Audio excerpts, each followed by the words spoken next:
Hey guys, so this is a little bit of an unusual video for me, but I think it's kind of fun to think about prepping for if there's a nuclear explosion or something. With how Russia's being lately, and with Donald Trump being in charge, he's he's mental, isn't he?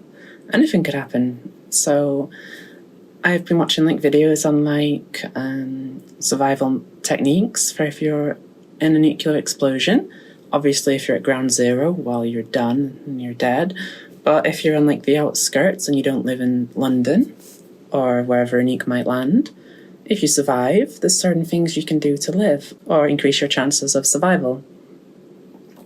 Like getting in the middle of your house, covering any entrances for oxygen, and trying to make sure that no fallout polluted air gets in the house.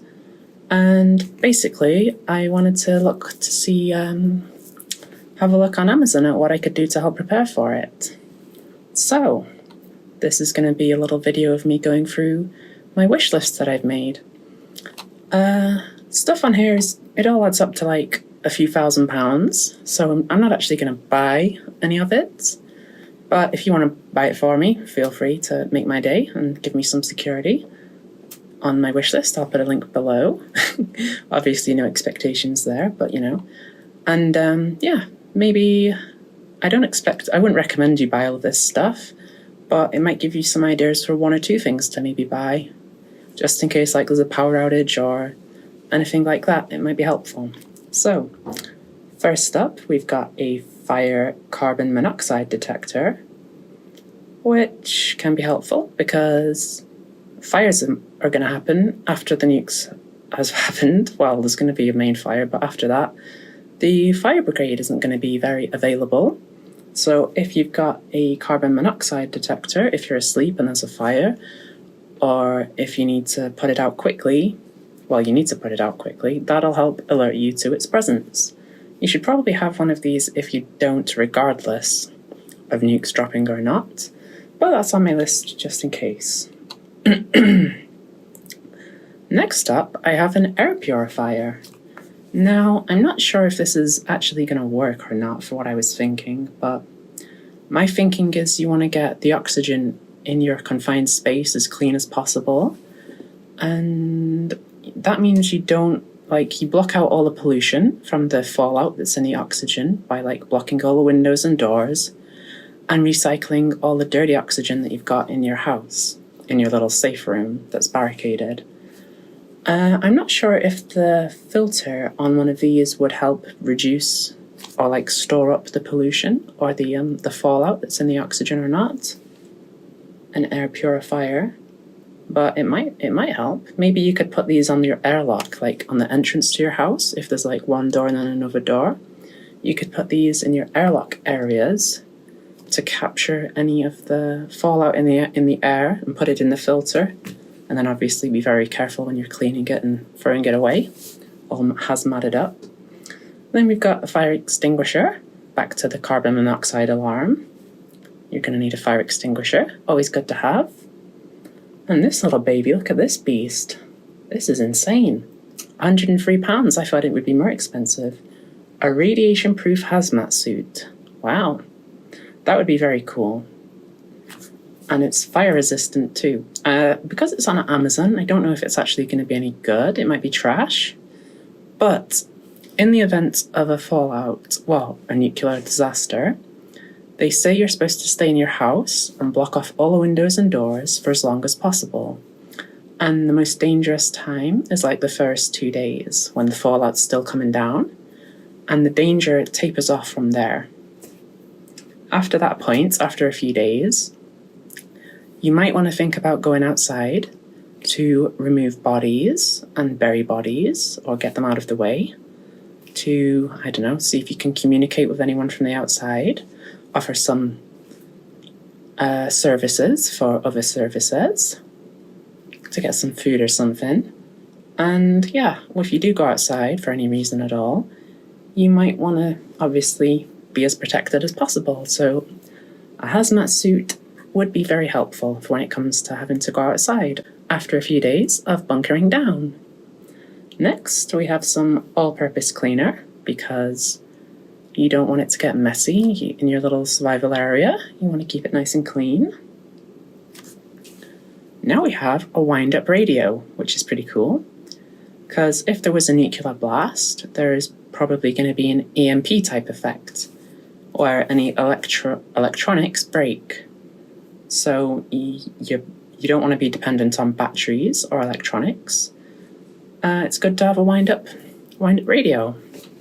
And even better, if you have like a Faraday cage or like one of those like bags that's like made out of aluminium or something to like block signals. And then if you store your electronics in there, it won't break on the EMP. And this would be a good thing to put in there, a little radio. Next, we've got some honey, because honey has good shelf life, so you can keep it like tucked away as emergency food. And it's one of the only antiparasitics in the world, like one of the only natural antiparasitics that I know of. And it's good shit, honey's nice. Iodine tablets. I know that iodine is good for fighting off the effects of radiation, certain types of radiation if you've been exposed. Like, I don't know if you've seen Chernobyl, but they take iodine tablets on that to try and reduce or absorb the radiation or something. I don't know if this is the same type of iodine tablets. I thought that it would be harder to get, like they'd have to be prescribed or something. But maybe you can leave some comments and let me know if this would actually work against radiation. It says it's a year supply. High strength potassium iodine. I don't know if that's the right type. Feel free to let me know below if this is something that's not going to have any effect at all, or if it is actually the same stuff. Multivitamins. If you're on like emergency food down in your little bunker, if you're there for a while, you don't want to get scurvy. So why not throw in some multivitamins? I take them anyway, Expanding foam. I'm not sure if this would work either, but I'd spray the shit out of all your windows. Like around the edges, around the cracks on the doors. Of course, you have to be careful to be able to breathe still. And it's a bit of an awkward situation. You have to block out the outside oxygen, but you still need oxygen to breathe that's not just getting recycled and becoming unhealthy to the point where it's toxic. I don't know. It's a tricky one. I guess you want to really border up your house for the first 2 days and then take it away a little bit so that you can get some clean oxygen in, or have an oxygen filter if you're like really sorted out. So that would be the perfect thing. Or use the air filters in your airlock to get slightly cleaner air. I don't know. Mixed fruit in a jar. Jarred food is obviously long storage stuff, so that's good. We've got some more long storage food here. Some fruity stuff. And here we've got some bin bags, and a bin. And this is going to be good for if you're coming in after the explosion. You want to take off all your radiated clothes, put them in a bag, and put them somewhere safe. And not safe, just out of the way, far away from you, basically. If you come in from a bomb going off, you want to take off all your clothes, put them in a bag, jump straight in the shower, and wash your skin clean. And don't use conditioner, because conditioner, for some reason, attracts radiation molecules in the air. So skip the conditioner if you're having a post-fallout shower, as long as your water's safe, which hopefully it will be. Otherwise, that won't be a nice shower. And we've got a little bucket for pooping in, or just having as a rubbish bin. Probably a rubbish bin, because I've got a little fold-up toilet down here, which is kind of cool. And a whole load of toilet paper. As a COVID survivor, you'll know toilet paper is in high demand whenever there's an event for some reason. So may as well stock up on the toilet paper sooner than later if there's going to be a toilet paper drought. Some books for reading, for if you're trapped down there for a long time. I like the Tamara Pierce Circle of Magic series. It's for kids, but I like it. A nice thermal sleeping bag is also a good one, because if you don't want to be sleeping in your bed, depends on the layout of your house, but your safe room, you want it to be as much in the middle as possible. Like you want as many walls as possible between you and the outside. So if your bedroom has a window, then it's not the best. I mean, that doesn't really help most people, because in most houses, in the UK at least, every single house has a window. I mean, every room has a window, so they're all about as dangerous as each other. But if you have a really big house or a cellar or an underground section that doesn't have windows, that would be perfect. That would be a good safe room. Then we have some spoons. Just, I don't know, spoons are helpful. A notepad and notebook to keep track of the days and stuff. Some soap so you don't get stinky. Some candles for if all the electricity goes out. Again, this would slowly degrade your oxygen supply a little bit, but you might want to see.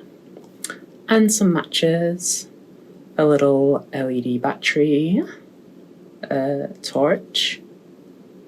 I've got that on there twice for some reason. Oh, this one's rechargeable, that might be why. So like if you had like an external battery, then you could charge up your torches and tools and stuff and keep that down in a safe place, preferably wrapped in aluminium or some kind of Faraday cage so that it's not affected by any EMP type situations. Then we have a portable stove for cooking. Again, you have to think about ventilation if you're using that indoors, and your oxygen purity as well if you're very enclosed or encapsulated. Then we have some rice and stuff. Freeze-dried food with 25 years of shelf life. So that's like really good stuff just to buy once and then know if there's a crazy event in the next 25 years, you're probably good with food for a little while. And yeah, it's not going to go moldy too quickly. Hopefully it won't get wasted. And then on like the 24th year, you could just eat it and rebuy it, I guess, just to test it. Then some can openers, because you're going to have tins, and you're going to be possibly scrounging tins when you escape, like on Fallout games. I'm going to take this off because I'm a little bit throaty. I just swallowed some semen and it's a bit stuck in my throat. I might talk a little bit better now. Whew. Here we go. 20-year shelf life energy bars, also good. A water jug with a filter on it for filtering water. Obviously, it's not going to purify water like clean enough to drink if it's from a stream or something, but you could like boil water, filter it, boil it again, and then put it into this jug thingy, and it would filter it again a little bit. The more the better, I guess. Pure water purification tablets, also good for making sure that your water is as clean as you can get it. I don't think it's probably not going to do much for radiation, but if you've got water that's not radiated but unclean, like from a fresh spring or something, you could still clean it up a bit. Here's that Faraday fabric that I mentioned for wrapping your electronics in, like if you've got a spare phone and spare torches. Wrap them up in the Faraday fabric, put them down in your safe zone, and hopefully they'll work when you need them. Same with spare batteries. And another little radio. And here we have a gas mask for vapor and particulate respirator. I don't know if that's going to be good enough for radiation. Probably not. You probably need like a really fancy one. But, it's worth putting on, isn't it? It's better than sucking in all that filth right through your mouth. Then we have a Geiger counter. This is something I really want, because this is what you can use to help you figure out if your water or your food or anything is radiated. Like, I kind of want one of these anyway, just for Amazon packages and stuff when they come into my house. Sometimes you hear about people that like have paint on the walls that's radiated because it's got lead in it or something, or it's been exposed to radiation, and then they slowly develop cancers or go crazy. it happens in real life, and if you've got a Geiger counter, you can go around your house, check everything is non-radiated and safe, and it just puts you at peace of mind. But in the event of a nuclear explosion or something, it's also good to check anything coming into your house, or when it's safe to leave, for example. You can just aim it at the door and be like, okay, what level is it at today? Oh shit, we're not going outside yet. Or, okay, it's not looking too radiated. I'm going to put on my big, beautiful metal outfit and go outside and see if I can chat with some people. And you can take it with you and check that you're not walking into a hot spot or a high radiation count area, which would not be very good. And of course, we also have a first aid kit. Always good to have if there's been a nuclear explosion or not. You should probably have one of these in your house. Maybe even something bigger than this, to be honest. We've got one at my house, but not at Annie's house, my girlfriend's, where I am at the moment. And that looks like that's about it for my shopping list for if there's a nuclear explosion. I just put this together in half an hour one day when I was having fun after playing Fallout and hearing about the crazy fucking Vladimir Putin being an asshole. And,